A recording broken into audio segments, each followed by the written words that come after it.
বুদ্ধি করে সংসার করি, তাই ছোট দিনেও বাসি কাজ, হাউস ক্লিন, লাঞ্চ খুব সহজেই টাইম টু টাইম করি।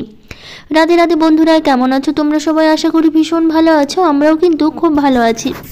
আজকে হচ্ছে বুধবার, তোমাদের সাথে নিয়ে আজকের ব্লগটা শুরু করছি। সাথে থাকো, আজকের ব্লগটা তোমাদের খুব ভালো লাগবে। সকালবেলা উঠে আগে কি করছি বলো তো, এই যে আমাদের যে সেলফটা আছে আমাদের বেডরুমে, ওইটা একটু ভালো করে মুছে পরিষ্কার করে নেব। কারণ প্রচুর ধুলো পড়েছে, দেখি একদম সাদা হয়ে আছে ধুলো পড়ে। তো ভাবলাম কি আগে এটাই পরিষ্কার করি, তারপর হচ্ছে অন্য কাজ করব। তো ঘরে ঢুকে না একদমই ভালো লাগছিল না, যে একদম নোংরা হয়েছিল, তাই ভাবলাম পরিষ্কার করি। আর এই যে হরিণটা না একদমই দাঁড়াতে চায় না জানো তো, তার জন্য ওই মার্বেলের কিছু টুকরো দিয়ে রাখি, তাহলে দাঁড়িয়ে থাকে। নইলে একটা পা না ছোটো আর বাকিগুলো বড় হয়ে গেছে, তো সেই জন্য ঠিক মতো দাঁড়ায় না। তো ওই মার্বেলের টুকরো দিয়ে একটু উঁচু করে দিলে না, তখন আবার বেশ সুন্দর করে দাঁড়ায়, মানে দাঁড়িয়ে থাকে আর কি। তো সেই জন্য ওটা দিয়ে রাখি, যাতে সোজা হয়ে দাঁড়িয়ে থাকে, নইলে না পড়ে যায়। একটু নড়াচড়া পেলেই কী হয় বলো তো, পড়ে যায়। তো সেই জন্য ওটা দিয়ে রাখে, তখন আর পড়ে না, বেশ সুন্দর থাকে আর কি, দাঁড়িয়ে থাকে চুপচাপ। তো সেই জন্য ওটা দিয়ে রাখি, যাতে চুপচাপ একটু দাঁড়িয়ে থাকে আর কি। নইলে প্রচণ্ড নড়াচড়া, মানে একটু নড়াচড়া পড়লেই পড়ে যাচ্ছে আর কি। তো সেই জন্য ওখানে দাঁড়ানোর জন্য মার্বেলের টুকরোগুলো দিয়ে রাখি। তো আজকে সেলফটা গোটাটাই ভালো করে গুছিয়ে নেব। আর আজকে কিন্তু আমাদের বাড়িতে আমার এক মামাতো হচ্ছে দিদি আর মামাতো বোন আসবে, মানে ওদের বর নিয়ে বাচ্চা নিয়ে আসবে আর কি। তো মামার বাড়িতে যখন গিয়েছিলাম না, তোমরা তো জানোই, কদিন আগে মামার বাড়ি থেকে ঘুরে এসেছি। তো ওখানে গিয়ে আমাদের এই প্ল্যানটা হয়েছে যে আমাদের বাড়িতে আসবে সবাই মিলে।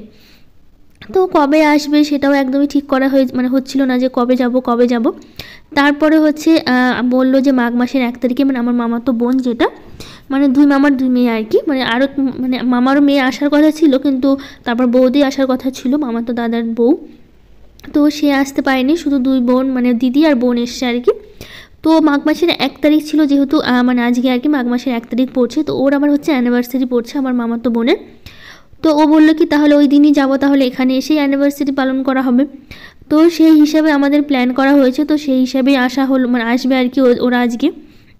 মামাতো বোন আর দিদি আসবে, যেহেতু কাছাকাছি আছে, মানে খুব একটা দূরত্ব নেই, মানে কাছাকাছি। মোটামুটি এক বোন মোটামুটি 10 থেকে 15 মিনিট লাগে, আর একজনের একটু সময় লাগবে, আধা ঘন্টা লাগে আসতে আমাদের বাড়িতে আর কি। এতটাই কাছাকাছি। আর মামা বাড়ি তো অনেকটাই দূরে। তো মামা বাড়ির কাছে আরেক দিদির বিয়ে হয়েছে, তো ওরও আসার কথা ছিল, মানে মামাতো দিদি আর কি। তো ও আসতে পারবে না, ওকে তো ফোন করে তখন বলেছিল যে আর যাবো, তো এখন হঠাৎ বলছে যে না আমি যেতে পারছি না। আর ওই বৌদিও, যেটা মামাতো দাদার বউ আর কি, তো ওই বৌদি হচ্ছে আসার কথা ছিল, মানে ওই দিদির সাথে আসার কথা ছিল, যেহেতু মামাবাড়ির কাছাকাছি ওই দিদির বিয়ে হয়েছে। তো ওরও আসার কথা ছিল, কিন্তু ওই দিদি আসলো না দেখে বৌদিও আসতে পারলো না। তবু বৌদিকে বলা হয়েছিল, তো বাড়ি থেকে তো আর একা আসতে দেয় না, তো সেই জন্য বৌদি আসতে পারেনি। আর এই তার জন্য হচ্ছে খুব, মানে এটা নিয়ে একটা খুব খারাপ লাগছিল মনটা, যে সবাই মিলে আমরা প্ল্যান করলাম যে সবাই মিলে আসবে, এখানে বেশ মজা করবো, আনন্দ করবো, মানে অ্যানিভার্সারি হবে, একটা ছোটোখাটো পিকনিকের মতো হয়ে যাবে আর কি। তারপরে হচ্ছে ওরা সেই আসতে পারলো না আর কি। তো প্রচণ্ড মন খারাপ ছিল সবারই। তো প্রথমে ভাবছিলাম যে করবো না, তারপরে আবার সেই বোনের অ্যানিভার্সারির জন্য তো ভাবলাম তাহলে ঠিক আছে, ওরা দিদি আর বোনই আসুক, তাহলে এই কজনে মিলেই আমরা যতটুকু সম্ভব করে নেবো আর কি, এই কজনে মিলেই মজাটা করব। তো সেই হিসেবে প্ল্যান করা হলো পরে। তারপরে ওই দিদি আর বোন আসবে আজকে আর কি। তো সকাল সকাল উঠে আমি এই যে সংসারের, মানে খুব সকালবেলা উঠেছি, কারণ প্রচুর কাজ আছে, রান্নাবাড়ি তো প্রচুর আছে তোমরা জানো। আর বাড়িতে লোকজন আসলে তখন রান্নাবাড়িটাও চাপটা অনেকটাই বেড়ে যায়। তো সেই জন্য আর কি সকালবেলা উঠে, মানে খুব সকাল সকাল উঠে পড়েছি, আজকে 6টার আগে উঠেছি। উঠে ভাবলাম আগে ঘরের ভেতরে সব পরিষ্কার গোছানোটা করে নিই, তারপরে বাইরে যাব কাজ করতে। যেহেতু বাইরে তো এখনও পরিষ্কার হয়নি, কুয়াশায় ঢাকা, অন্ধকার হয়ে আছে। তো সেই জন্য ভাবলাম যে পরে হচ্ছে বাইরেটা করবো, আগে হচ্ছে ভেতরের কাজগুলো শেষ করি, তারপর হচ্ছে বাইরে যাব কাজ করতে। তার মধ্যে কি হয়েছে জানো তো, সেই ওদের আসার কথা ছিল 10টা-11টার দিকে, মানে বোন আর দিদির আসার কথা ছিল 10টা-11টায়। সেই দিদি আসলো 2:30টার সময়, বোন আসলো 4টের সময়। ভাবো তাহলে, যার অ্যানিভার্সারি সেই 4টের সময় আসলো ওর বরের, মানে বোনের বরের একটু কাজে ব্যস্ত হয়ে পড়েছিল, সেই জন্য ও আসলো আমাদের বাড়িতে 4টের সময়। যেখানে ও আমাকে বলে যে 10টার দিকে যাব, সেখানে ওই আসে 4টের সময়। ভাবো তাহলে একবার। তো সকালবেলা উঠে আমি জানিও যে 10টা-11টার দিকে আসবে, তো দুপুরে তো সবাই খাওয়া দাওয়া করবে আমাদের এখানে। তো সেই হিসাবে আমি এত রান্না বান্না করেছি আর কি, সেই যে জানো খাবারগুলো সে কি নষ্ট। ওরা দিদিরা এসে 2:30টার সময়, ও তো বাড়ি থেকে খাবার খেয়ে এসে দুপুরের, আর বোন 4টের সময় এসছে, ও তো খাবার খেয়ে এসে, সেই ওদের জন্য রান্না করেছি এত কিছু, সেই কিছুই খাইনি এসে জানো তো, শুধু একটু চা করে দিয়েছিলাম, শুধু চাটুকু খেয়েছে, আর সেরকম কিছুই খাই না। তো তোমাদের সবটাই দেখাবো ধীরে ধীরে, আস্তে আস্তে সাথে থাকো, সবটাই কিন্তু তোমরা দেখতে পাবে। তো যাই হোক, তো এই ঘরের বেড কভারটা একটু পাল্টে নিচ্ছি। আসলে এই ঘরের বেড কভারটা একটু পুরনো ছিল, তো ভাবলাম যে এটা একটু বিছিয়ে নিই, যেহেতু ওরা আসবে, বাড়িতে লোকজন আসলে একটু সব জিনিস একটু ভালো না হলে ভালো লাগে না বলো। তো সেই জন্য ভাবলাম কি যে এটার ওপর দিয়ে, যেহেতু ওর নিচেরটা তো একদম মানে নোংরা হয়নি, যেহেতু এটা বিছানোর পর আর কেউ বিছানায় শোয়ও নি এখনও পর্যন্ত, বিছিয়ে রাখা হয়েছিল, তো সেই জন্য ভাবলাম যে এই ঘরে তো আবার শাশুড়ি মা থাকে, এখন তো শাশুড়ি মা নেই, মানে আমার দেওয়ারের ওখানেই আছে অনেক দিন ধরে, যেহেতু আমরা ঠিকমতো বাড়িতে থাকছি না, তোমরা তো জানোই। আজকে এখানে যাচ্ছি, মামার বাড়িতে যাচ্ছি, দার্জিলিং গেলাম গিয়ে ঘুরতে, তারপরে কিছুদিন মামার বাড়িতে যাওয়া হলো, তারপরে আবার মায়ের বাড়িতে গেছিলাম, তারপর এদিক ওদিক না কোথাও না কোথাও যাওয়া হচ্ছে আর কি, সন্ধ্যা করে বিকেল করে, তার জন্য ওনাকে নিয়ে এসে রাখা হচ্ছে না আর কি। তো যেহেতু আমরা তো বাড়িতে থাকছি না, ওনাকে দেখবে কে, তোমরা তো জানোই আমার শাশুড়ি মা অসুস্থ, হাঁটতে পারে না, চোখে দেখতে পারে না, সব কিছু আমাদের করে দিতে হয়। তো আমরাও ঠিকঠাক বাড়িতে থাকছি না, আর তার মধ্যে থাকার বলতে আমি, আমার বর আর আমার ছেলে ছাড়া তো আর কেউ নেই, আর যেখানেই যাই না তিনজনে একসাথেই যাই, কেউ বাড়িতে থাকে না আর কি। তো সেই জন্য আর কি ওনাকে এনে এখন রাখা হচ্ছে না, ভাবছি কিছুদিন যাক তারপরে নিয়ে আসবো, যেহেতু আবার সেই কবে এদিক ওদিক ঠিক মতো মানে যাওয়া হচ্ছে আর কি, এদিক ওইদিকে বাড়িতে ঠিকঠাক থাকা হচ্ছে না, তো সেই জন্য ভাবলাম কয়েকটা দিন যাক তারপরে গিয়ে আবার নিয়ে আসা যাবে। তো যাই হোক, এদিকে হচ্ছে সংসারের কাজকর্মগুলো করছি সকাল থেকে, বেশ ঘর বাড়ি তো যেটুকু পরিষ্কার করার ছিল, গোছানোর ছিল, সবটা গুছিয়ে নিয়েছি। তো ভাবলাম এখন হচ্ছে এই যে ঘরটরগুলো একটু ঝাড়টার দিয়ে বিছানাটা গুছিয়ে নিই। তো এদিকে জানলাটা খুলেছি, এখন দেখছি কী পরিমাণে ঠান্ডা হাওয়া বাইরে, কি বলবো তোমাদের, এত হাওয়া দিচ্ছে। তো আবার সেই জন্য আবার জানলাটা খোলার পর পর্দাটা আবার টেনে দিলাম, মানে এখানে বসে যে আমি এগুলো গুছাচ্ছি না, গুছাতে পারছি না, এত পরিমাণে ঠান্ডা হাওয়া দিচ্ছে। আর সকালবেলা যেরকম ঠান্ডাও পড়েছে, আসলে কাজের চাপে আমি আবার চাদর সোয়েটার কিছুই পরিনি, আসলে কাজ করতে করতে না দেখছি ঠান্ডা লাগছে না গায়ে, তো ভাবলাম তাহলে কিছুই পরবো না, এইভাবে কাজগুলো সারি। তখন বাইরে আবার একটু ঝাড়টা দিচ্ছিলাম, তখন ঠান্ডাটা লাগছিল, কিন্তু ঘরের মধ্যে কাজ করছি তো খুব একটা ঠান্ডা লাগছে না আর কি। তো মৌসুমি সাহা দিদিভাই বলেছে, বোন তোমার ভিডিও প্রতিদিন দেখি কিন্তু কমেন্ট করা হয় না, তোমরা কয় ভাই বোন? তো আমরা হচ্ছে এক ভাই এক বোন, তো আমার তো বড় দাদা আছে, আর আমি হচ্ছে ছোট আর কি। তো আমরা এক ভাই এক বোন, আমি ছোট, আর আমার দাদা আছে একটা। তো যাই হোক, আর আমার কাকা তো ভাই বোন আছে আর কি, আর নিজের বলতে শুধু আমার একটা দাদাই আর কি। তো এখন হচ্ছে ঘরটরগুলো ঝাড়টা দিব আর কি, আর এই যে বিছানাটা খুব ভালো করে গুছিয়ে নিচ্ছি, ভালো করে ঝেড়ে নিলাম, নিয়ে সব কিছু গোছানো হয়ে গেছে, এগুলো করবো। তার মধ্যে বাবানের পাপা আবার হচ্ছে বাজারেও যাবে, যেহেতু অনেক কিছু বাজার করার বাকি আছে, মাছ মাংস নিয়ে আসবে আর কি। তো সকালবেলা তো তোমাদের বললাম যে রান্নাবাড়ি বলতে মাছ রান্না করব, আর হচ্ছে রাতের জন্য মাংস নিয়ে আসবে আর কি। তো সেইভাবেই হচ্ছে বাজার করবে, তার মধ্যে স্কুল যাওয়ার আগে না সব বাজার করে দিয়ে তারপরে হচ্ছে স্কুলে যাবে, যেহেতু হচ্ছে স্কুল থেকে ফিরতে ফিরতে অনেকটা দেরি হয়ে যাবে, আর দিদিরা না কেউ বলছিল থাকবে না, জানো তো, আমি তো অনেক জোর করেছিলাম কিন্তু কেউ থাকলো না, সবাই সে রাতে করে বাড়ি চলে গেল আর কি। তো সেই জন্য ওরা বলে এসেছিলো যে থাকবো না, তারপর আমরা অনেকবার জোর করেছিলাম থাকার জন্য, তো সেই থাকবে না বলে আর কি সকাল সকাল সব বাজার করে রান্নাবাড়ি করা হয়েছে, মানে হবে আর কি। তো সবটাই তো দেখাবো তোমাদের। তো রিম্পা মণ্ডল দিদিভাই বলেছে, দিদিভাই তুমি কি সুন্দর চুষি পিঠা বানালে, আমার তো চুষি পিঠা ভালো লাগে কিন্তু বানাতে পারি না, তো তুমি আসো দিদিভাই, আমি তোমাকে কিন্তু বানিয়ে খাওয়াবো, আমার তো ভীষণ পছন্দ চুষি পিঠা। আর তার মধ্যে আমার তো সবথেকে পিঠের মধ্যে যদি কোনো পিঠের সবথেকে বেশি ভালো লাগে সেটা হচ্ছে চুষি পিঠা খেতে, ভীষণ পছন্দ করি, কিন্তু ওই মা করে, আমি তো কখনো বাড়িতে করি না, মা মানে বছরে একবার করে করে, ঠান্ডার সময় আসলে একবারই বানায়, যেহেতু চুষি পিঠা বানাতে গেলে অনেকটা ঝামেলার দরকার, প্রায় 7-8 দিন লেগে যায়, আর চুষি পিঠা বানালে অন্য কোনো কাজ করাই যায় না, সেই অতগুলো পিঠে বানাতে কাটতে তো প্রচুর সময় লেগে যায় চুষি পিঠা। আর তোমরা যারা করো তারা তো জানোই কতটা সময় লাগতে পারে, আমাদের তো সেই বললাম না অনেকগুলো পিঠে বানিয়েছি, 2:30 থেকে 6:30, ভাবো তাহলে কতক্ষণ বসেছিলাম একইভাবে এই পিঠে বানাতে বানাতে। আমার তো খুবই পছন্দ, আর সবসময় না পিঠেটা বানানো যায় না, অনেকটা মানে ঝামেলার জন্য আর কি। তো মা করে একবার বছরে একবার, ঠান্ডার সময় প্রতি বছরই একবার করে তখনই খাওয়া হয়। আর আমি তো বাড়িতে সেরকমভাবে পিঠে বানাই না, কারণ মায়ের বাড়ি থেকে এত পরিমাণে পিঠে দেয়, আর নিজের জন্য বাড়িতে বানিয়ে খাওয়া হয় না আর কি, কারণ ওরা না প্রচুর মানে আমার মায়ের বাড়িতে প্রচুর পিঠে খায়, ঠান্ডা পড়লেও তো কত রকমের যে পিঠে খাবে, আর যখনই পিঠে খাবে তখন তো আমাকে ছেড়ে খায় না, যেহেতু আমি বাড়ির কাছে, তো যখন ইচ্ছে পিঠে বানাচ্ছে আমাকে দিয়ে যাচ্ছে বাবা এসে আর কি। আর কাছাকাছি যেহেতু দিয়ে আসতে অসুবিধা হয় না, দূরে হলে একটা ব্যাপারটা আলাদা ছিল, দিতে পারতো না, কিন্তু যেহেতু বাড়ির কাছাকাছি, খুব একটা দূরে নেই, 7 কিলোমিটার, বুঝতে পারছো কতটা কাছে আমার মায়ের বাড়ি আর শ্বশুর মানে আমাদের বাড়ি 7 কিলোমিটার মাত্র। তো বাবা এসে যখন মানে পিঠে টিঠে কিছু বানায়, ভালো কিছু রান্না বান্না করে, সবসময় কিছু না কিছু পাঠিয়ে দেয় মা কাছাকাছির জন্য আর কি। তো সুপর্ণা ব্যানার্জি আন্টি বলেছে, আমি যেহেতু আন্টি বলেছি মানে বলছি, আসলে উনি বলেছেন যে উনি আমার মায়ের বয়সে, তো সেই জন্য আন্টি বলছি। তো যাই হোক দিদি মানে আন্টি বলছি, সরি, মানে আপনি যদি দেখে থাকেন অবশ্যই আমাকে কমেন্ট করে জানাবেন আজকের ভিডিওটা। তো আন্টি বলেছে, তোমার ব্লগ আমি নিয়মিত দেখি কিন্তু কোনো দিন কমেন্ট করিনি, তুমি খুব পরিশ্রমী লক্ষ্মীমন্ত মেয়ে, আমি তোমার মায়ের বয়সী হব তাই তুমি করে বলছি। অবশ্যই আপনি আমাকে তুমি করে বলবেন, যেহেতু আমি আপনার মেয়ের মতো, তুমি করে আপনি অবশ্যই আমাকে বলতে পারেন, কোনো সমস্যা নেই। তো আরও বলেছে যে এত সুন্দর পরিপাটি পরিচ্ছন্ন কাজ দেখলে মন ভরে যায়। আমি ব্যান্ডেল থেকে সুপর্ণা ব্যানার্জি বলছি, তোমার সংসার সুখে শান্তিতে আনন্দে ভরপুর হয়ে থাকুক এই প্রার্থনা করি। থ্যাংক ইউ আন্টি, অনেক অনেক ধন্যবাদ, অনেক অনেক ভালোবাসা আপনাকে, আমাকে আশীর্বাদ করবেন।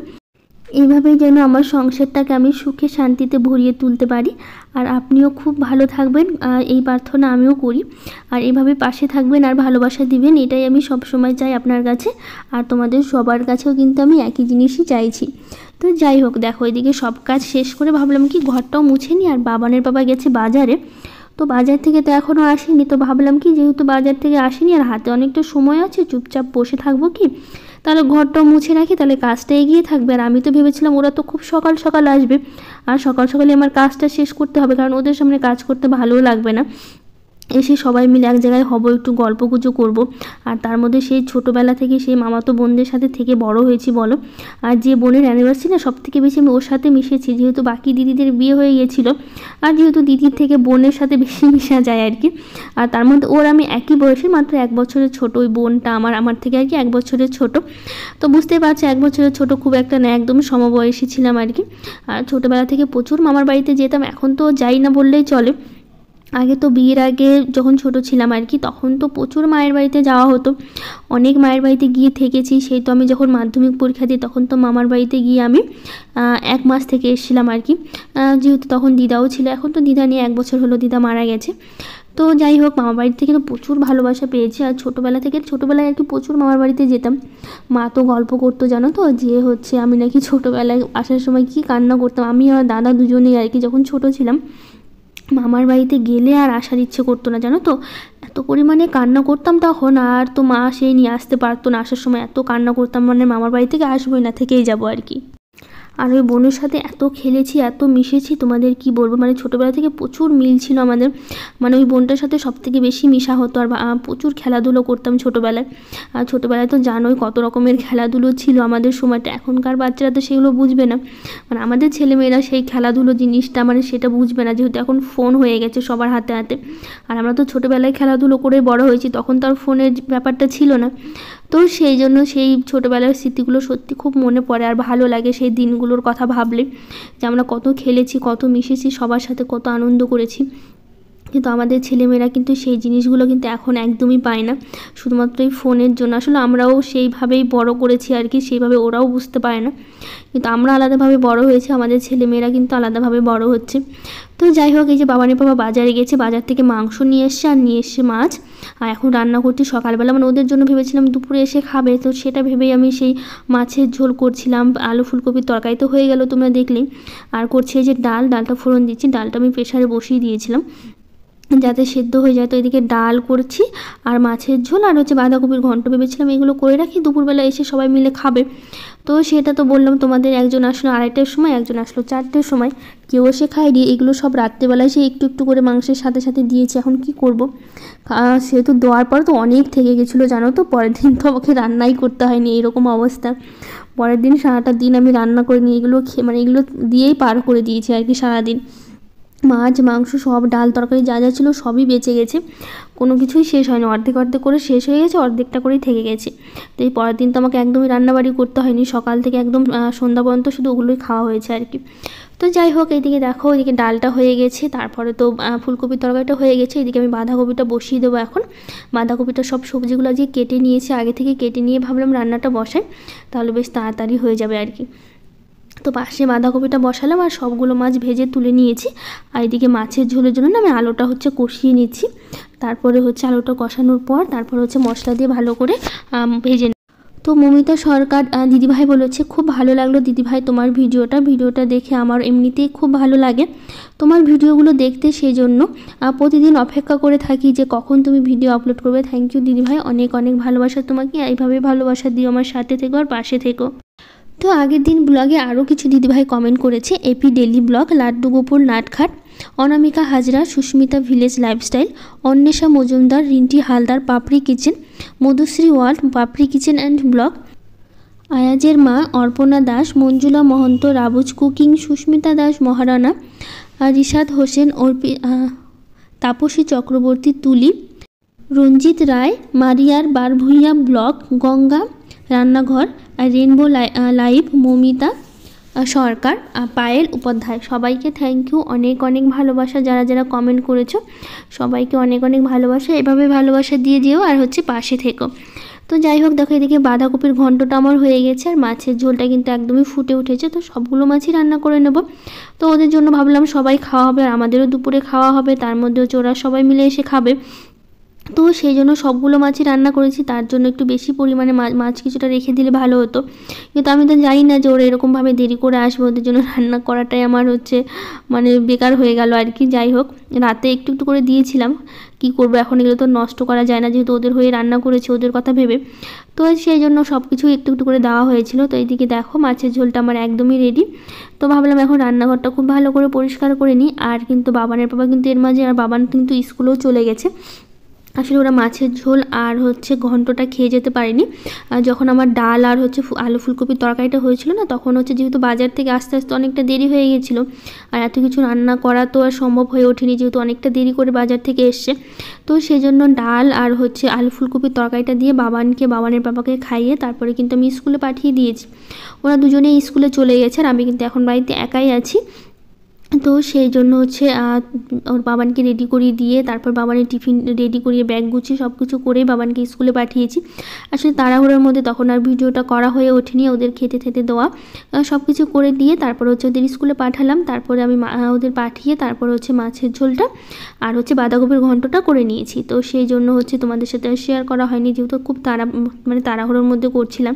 এদিকে রান্না করছি, এদিকে আমার বাবানকে রেডি করাচ্ছি, তো সেই জন্য একটু তাড়াহুড়া লেগে গেছিলো। তো এদিকে ভাবলাম কি যে সব কিছু যখন হলো, তো রান্নাঘরটা একটু ভালো করে পরিষ্কার করি। তো প্রথমে তো সব বাসনগুলো মেজে নিলাম, এই রান্না করতে করতে অনেকগুলো বাসনও জমে গেছিলো। তো সেই জন্য সব বাসনগুলো মেজে নিয়ে তারপরে এখন এই যে রান্নাঘরটা ভালো করে লিকুইড সাবানটা দিয়ে ভালো করে ঘষে নিয়ে, তো এখন ন্যাকড়া দিয়ে ভালো করে মুছে নিচ্ছি। আর একটু ওয়ালগুলো ভালো করে মুছে নেবো, তারপরে স্নান করে নেবো। আর বাবানের বাবা কিন্তু সকালে পুজোটা দিয়েই দিয়েছে।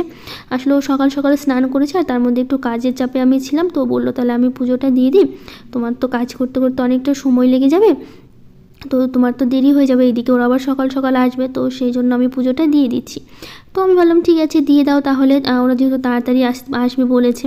তো সেই জন্য ওদের আমি বাবানের বাবাকে বললাম। তো বাবানের বাবা পুজো দিয়ে তারপরে খাওয়া দাওয়া করে তারপরে স্কুলে গেল। তো এই যে বাটিগুলোতে আমি সেখানে ঘষা টোষাগুলো রাখি আর কি, সাবান টাবানগুলো, তো সেগুলো একটু ভালো করে মুছে নিলাম। নিয়ে তারপরে ওরা কিন্তু সেই বিকেল আসলো। তোমাদের তো সবটাই জানালাম কখন কে কে আসলো। তারপরে একদম এই যে রাত থেকে ব্লগটা আবার শুরু করছি, যেহেতু ওরা এই কেক কাটার সময় আর কি। তো এই যে বোনটা দেখতে পাচ্ছ, এই এরই অ্যানিভার্সারি, আর এর বর আর দুটো ছেলে আছে, সবটাই দেখাবো। আর এই আমার দিদি, মামাতো দিদি, আর এই তোমার বর তোমরা সবাই চেনো। আর এই জামাইবাবু আর কি, যে দিদির বর আর কি। এই দিদির একটা ছেলে আছে বড়, এই যে দেখতে পাচ্ছ যে বড় যে সব থেকে, সেই দিদির ছেলে। আর সব থেকে ছোটো দুটো দেখতে পাচ্ছ, সেটা বোনের ছেলে। তো ওদের জন্য কেক আনা হয়েছে। কেক বলতে গেলে ওই মামাতো যে দিদি আর কি বড়, ওই নিয়ে এসেছিলো কেক, আর আমি কিন্তু রান্নাবাড়ির সব কিছু দায়িত্ব আমার আর কি। আর এদিকে মাংস রান্না হয়েছে, সেই ভিডিওটা করা হয়নি, কিন্তু মাংসটা আমি তোমাদের সাথে শেয়ার করছি। তো এই যে আমার ছেলে, আর এই দিদির ছেলে, আর এই বোনের দুটো ছেলে, যমজ কিন্তু দুটোই, মানে যমজ হয়েছে আর কি। তো ওদেরই আজকে অ্যানিভার্সারি, 4 বছর পূরণ হলো ওদের বিয়ের আর কি। তো সেটারই কেক কাটা চলছিল আর কি এখন। আর এই যে আমরা সবাই মিলে করছিলাম। আর তার মধ্যে যেহেতু আমি ক্যামেরা নিয়েছিলাম, তো সেই জন্য আমার ভিডিওটা তোমাদের সাথে শেয়ার করা, মানে আমি নিজে উঠিনি আর কি, ক্যামেরার সামনে আসা হয়নি, যেহেতু আমি ক্যামেরার পেছনে আছি। তো এই যে বোনের 2 ছেলে, আর ওদেরই অ্যানিভার্সারি 4 বছর, তোমাদের তো সবটাই বললাম। তো এখন এই যে কেক কাটাকাটি চলছে, সবাইকে খাওয়ানো হচ্ছে। জানো তো প্রচণ্ড মজা করেছি, এত মজা করেছি তোমাদের কি বলবো। আর রান্নার সময় তো সেই দিদি জামাইবাবু সবাই মিলে আমরা রান্না করেছি। আর এই যে দেখো চিকেনটা আছে এখানে, চিকেনটা রান্না করা হয়েছে বড় কড়াইতে, যেহেতু বড় কড়াইটা ছিল অনেকটাই চিকেন, তো সেই জন্য হচ্ছে বড় কড়াইতে রান্না করা হলো। আর রান্না কিন্তু আমরা সবাই মিলে করেছি, আমি, বোন, দিদি, জামাইবাবু, বোনের বর সবাই মিলে যে যেরকম পেরেছে নেড়ে গেছে আর কি। আমরা রান্না করার সময় বলছি কি সবাই মিলে নাড়ো, তাহলে খারাপ হলে কাউকে দোষ দিতে পারবে না। তো যে কে খারাপ রান্না করলো, কিন্তু খেতে কিন্তু দারুণ হয়েছিল সবাই মিলে রান্নাবাড়ি করে। তো এই যে দিদি হচ্ছে সবাইকে কেক কেটে কেটে দিচ্ছিল আর কি। তো এই দিদিরাই হচ্ছে কেকটা নিয়ে এসছে, আর আমরা বললাম না আমরা তো যেহেতু রান্নার সব কিছু আমরা দিয়েছি আর কি। তো এই বোনের অ্যানিভার্সারি ভীষণভাবে ভালো করে মজা করে পালন করা হয়েছে। আর এই যে বোন সবার গালে সবাইকে কেক লাগিয়ে দিচ্ছিল। আর তো এই যে মানে এইভাবে মজা করছিলাম, বুঝতেই পারছো কতটা আনন্দ করেছি। তো পরে তো একটু গান চালিয়ে নাচানাচিও করা হয়েছে, কিন্তু সেই ভিডিওটা আর করা হয়নি। তো যাই হোক, এইদিকে দেখো সবার গালে এখন কেক লাগানো হচ্ছে, তো সবাইকে খেতে দিয়ে দেবো। তো আমি হচ্ছে আমি আর আমার বর মিলে খেতে দিচ্ছিলাম, যেহেতু ওরা সবাই কেউ থাকবে না, ঠান্ডার বুঝতে পারছো ছোটো বাচ্চা নিয়ে সবাই মিলে চলে যাবে আর কি। তো আমি অনেকবার জোর করছিলাম থাকার জন্য, কিন্তু কেউ থাকলো না। অনেকবার বলার পরেও তো কেউ রাজি হলো না থাকার জন্য। তো কি করবো এখন আর বলো, কেউ যদি না থাকতে চায়। তো যাই হোক, এভাবেই সবাইকে খেতে যেতে দিলাম। তারপর সবাই মিলে চলে গেল। বাড়িটা একদমই ফাঁকা হয়ে গেছিলো, যেহেতু সবাই মিলে বেশ আনন্দ করছিলাম, মজা করছিলাম না, ভীষণভাবে ভালো লাগছিলো। তো যাই হোক, আজকের ব্লগটা এখানেই শেষ করছি। ভালো লাগলে লাইক, শেয়ার, কমেন্ট করে দিও, আর আমার চ্যানেলটাকে সাবস্ক্রাইব করে দিও। আজকের মতো টাটা, দেখা হবে নতুন